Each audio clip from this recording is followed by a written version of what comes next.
Hi, welcome to Start 3D Modeling. In this video, I will show you how to make this type of part in Plasticity. It will be a short and simple tutorial, but I think the functions I show here can be useful in other projects. If you want to learn more about 3D modeling in Plasticity, I am including a link in the description below this video to a nearly 2-hour free tutorial where I show the basics of 3D modeling in Plasticity. Now I will switch to a new project and show you how to create this type of part.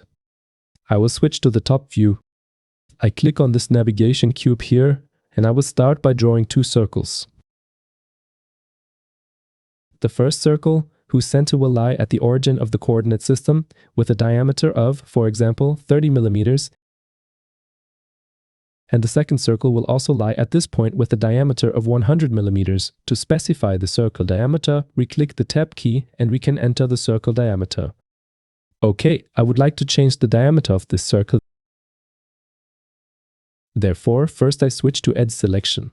I select this circle, press the equal sign on the keyboard and enter a diameter of 40. If this function doesn't work for you, press the F key and find the dimension option here. It is possible that with a different keyboard layout, a different shortcut is assigned here. And we have 2 such circles. Now I will move the smaller circle in the x-axis by 40 millimeters. So this circle is selected. I press the G key to activate the Move command. Then I press the X key and type 40. I press Enter. And Enter again to confirm. Now I select this larger circle. I press the G key. If a situation arises where this coordinate system is tilted, you have an option here like Remove Pivot. Simply use this keyboard shortcut to align the Move command axis to the coordinate system. And now we move it in the Y-axis by 100 millimeters. I press Y, type 100, or we enter 100 millimeters here. I press Enter and Enter again to confirm. And now I select Draw Line. I place the first point of the line anywhere on this circle, more or less here. I hover over this circle and look for the tangent constraint here, so that this line is tangent to both of these circles. When the tangent snap appears here, I click the left mouse button. And now I click the right mouse button to finish drawing the line. Now I will create a helper line. I select Draw Line and draw a line along the x-axis of any length. This line will only be a helper line for cutting geometry. I select the Trim command and indicate the circle fragment to trim this circle. I click OK to confirm. Now this line is selected and I press Delete to remove this line. Now with the Shift key, I select these 2 geometries, choose the Mirror command, and click in this spot to get a copy of these geometries on the other side of the Y-axis. And I click OK. Next, I select the Trim command, cut the circle fragment, and click OK. And we have these geometries. At this moment, they are individual geometries. Therefore, I select all these geometries with a selection box, or we can also click on the group of flat geometries. We click on Curves here in the outliner.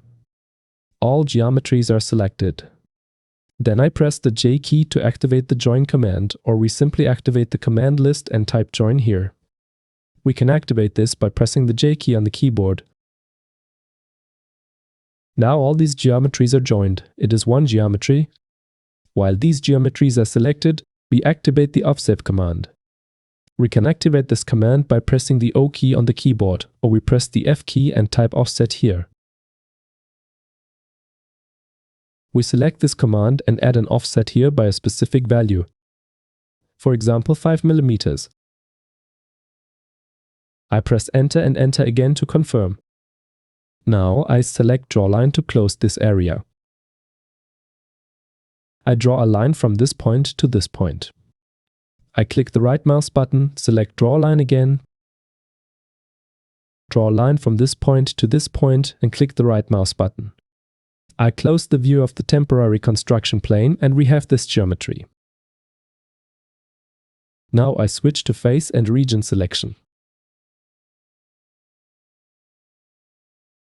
I select this region and the Extrude command was activated here and I add an extrusion to a height of, for example, 100 millimeters. So I press the D key, type 100, Press enter and enter again to confirm. And in this way, we created such a solid quite quickly, quite easily, and Plasticity is exactly such a system where we can create 3D models quite quickly. That's it for today. If you'd like to learn more about 3D modeling in Plasticity, I've linked a tutorial in the description below. Thanks for watching and don't forget to subscribe.